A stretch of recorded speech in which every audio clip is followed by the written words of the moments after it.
Hi, my name is Leslie Carver. I am a counselor at ABC High School in the ABC School District. This online presentation has been posted for those of you who may have missed it at our district's recent conference, or if you would just like to review the information material again, or even share it with perhaps a colleague in another school district. The topic is comprehensive school counseling programs, and this was a literature review that also goes over the benefits and implementation of comprehensive school counseling programs.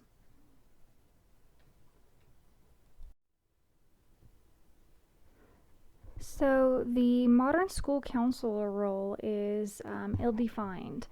The professional world of the school counselor is constantly changing in order to meet growing student needs, varies widely by state, district, and even school site. You can ask any number of community members, including students, parents, administrators, and even counselors, about what the job duties of a counselor consist of, and you will receive as many answers. So the answers can range from more clerical tasks, such as creating schedules and maintaining files for students, to intense one-on-one therapy sessions, to academic, college, and career counseling, and even to include descriptions from other school offices, such as attendance and discipline. With student caseload numbers only on the rise, the question becomes, how can a counselor focus on what they have been trained to do in order to best service their students? So right now, nationally, the average number of students in a counselor's caseload is about 471. That can definitely range quite a bit, even to going up close to or over 1,000 students per counselor. For the state of California, it is required that 54,000 minutes each school year of instruction time. So even taking that average number of 471 students, that would leave about 114 minutes per child per year to be seen by the counselor. But the problem is that doesn't just include being seen by the counselor. That would also include any paperwork that the counselor needs to do, contact with parents, contact with teachers, and so you can see how that time would be used up very, very quickly. And of course, some students require quite a great deal more than just under 2 hours. So, in the American School Counselor Association, or the ASCA, created what's called the National Model of School Comprehensive School Counseling Programs in 2003. Yet it is not consistently implemented in our nation's public schools. So this review and presentation looks at 8 empirical studies concerning this issue. And it addresses ideas on school counselor roles, advocacy, self-efficacy, school counselor education, professional development, use of data and accountability, and collaboration. It then addresses, we'll go over the implications of this research as well as the limitations before coming to conclusions.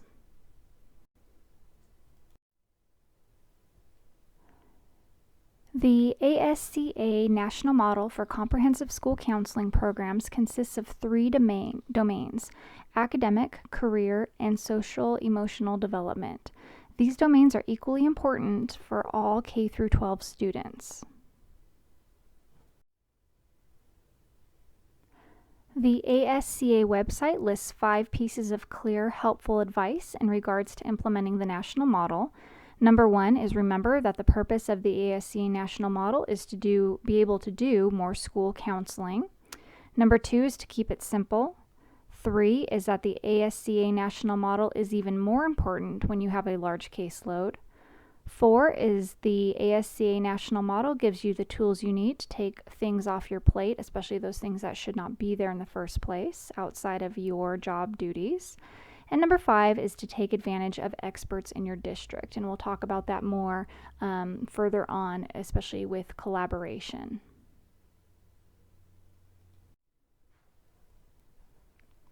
So the national model directs counselors how to fill the many roles required of them.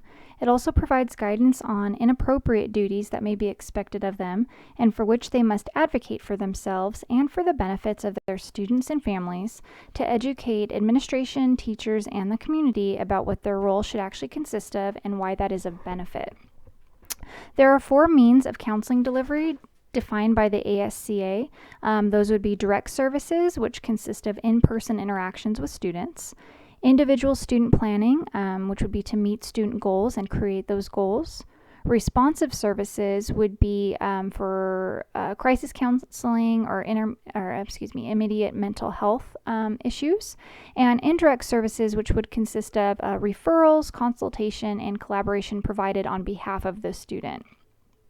So although all of these delivery methods are examples of appropriate school counseling duties, in order to be most effective, the ASCA recommends that 80% of more of a counselor's time be given solely to direct and indirect services, and that is part of the ASCA national model.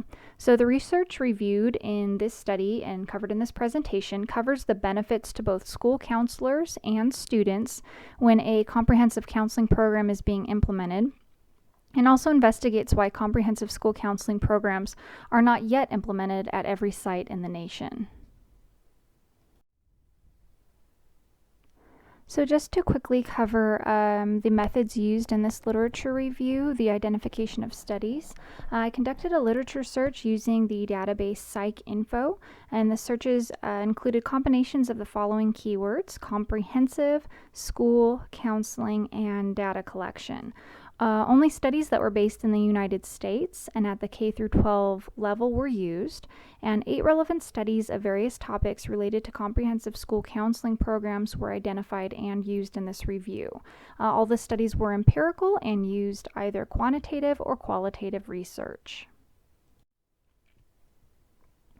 So all of the studies used in this research that address the topic of school counselor roles or job duties noted that the frequent changes of school counselor job descriptions over the past few decades have actually created more unclear role definitions.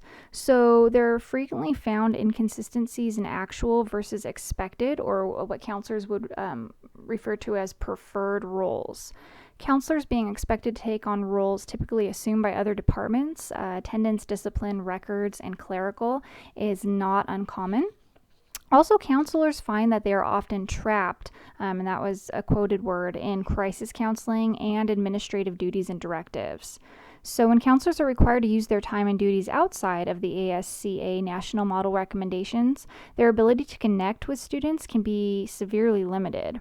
This is especially true in high poverty schools, where counselors are frequently used as fill-in staff members, which definitely goes outside of their duties. There are also consistent differences found in the studies that examine the main roles of school counselors at different educational levels, so elementary, middle, and high school. High school counselors tend to advise more heavily towards the career aspect of the 3 recommended ASCA comprehensive model domains, while elementary school counselors usually identify their practices as having the more social-emotional focus. So in that latter case, that is probably due to the elementary school curriculums being rooted in aspects of child development. However, other studies have shown that elementary as well as middle school counselors are more likely to work in what they consider to be that preferred practice, which would correlate to the ASCA national model. In order for counseling services to be effective and equitable for all students, counselors must be supported so that they are able to provide direct and personalized services for students to be successful both in and out of school.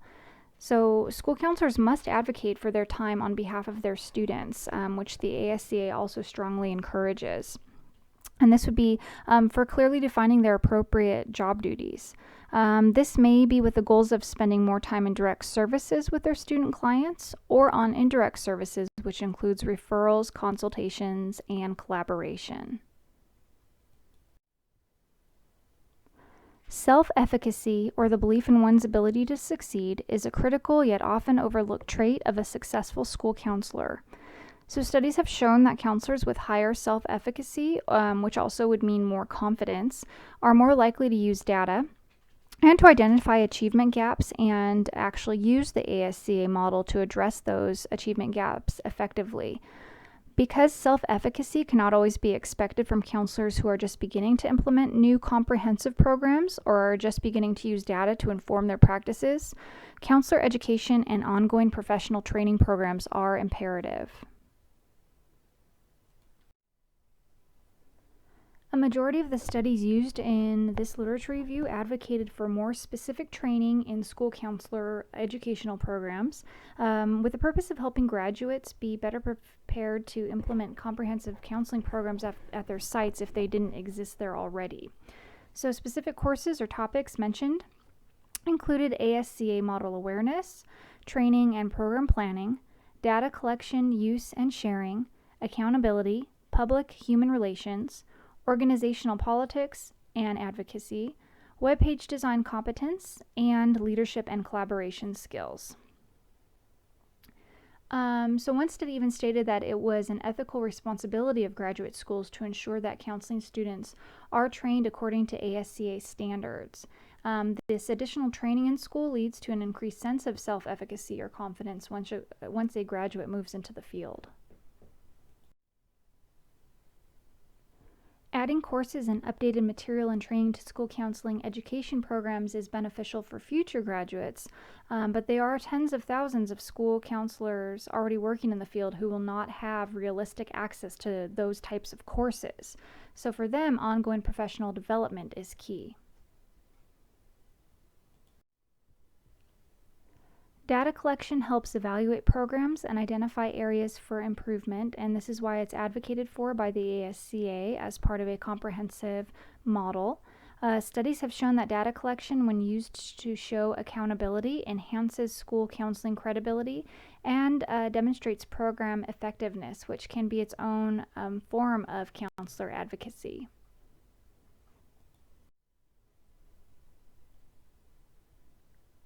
While it is a school counselor's responsibility to provide services to their students, that does not mean they have to provide those services personally. When school counselors are spending more of their time in responsive services, which includes crisis or mental health counseling, there are higher rates of negative student outcomes. Conversely, when counselors are able to collaborate and utilize the services of community mental health professionals, they are able to increase services to students and their families, which has positive effects on student outcomes. Also, counselors who have membership or connections to professional associations are more likely to implement ASCA national model standards, and they are also more likely to participate in preferred practices.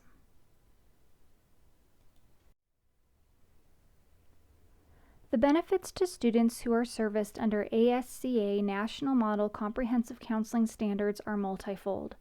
Numerous studies used in this literature review cited support evidence of increased student performance, reducing achievement gaps, lowering of suspension and discipline rates, higher attendance rates, higher rates of passing scores on math and reading proficiency tests, increased student engagement, improved peer behavior, fewer class disruptions, and overall higher achievement. Counselors working under ASCA National Model Comprehensive Counseling Standards enjoy many benefits as well. These include more positive teacher, administrator, and other staff relationships and support, and a higher likelihood of practicing appropriate duties. Certain limitations were common across the research. These included either lack of demographic data due to a need to maintain participant anonymity, or a lack of diversity in study participants. Oftentimes a purposeful sample was used, which is a limitation in that counselors not participating in certain programs or practices were not evaluated for balance. Sometimes only regions of a state or school districts in one state were used for research.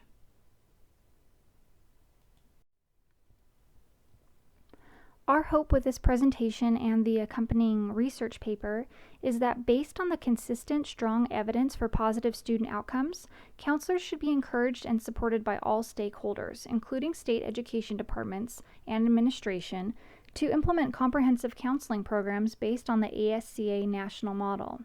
Data should be accurately and consistently collected in order to identify inequitable services, close achievement gaps for students of color and low socioeconomic status, and to evaluate program effectiveness.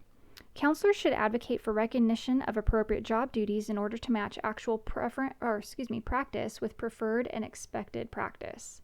Eliminating the implementation gap will help eliminate the achievement gap of our students. It must be remembered that the success of the school counselor and the success of the student are one and the same.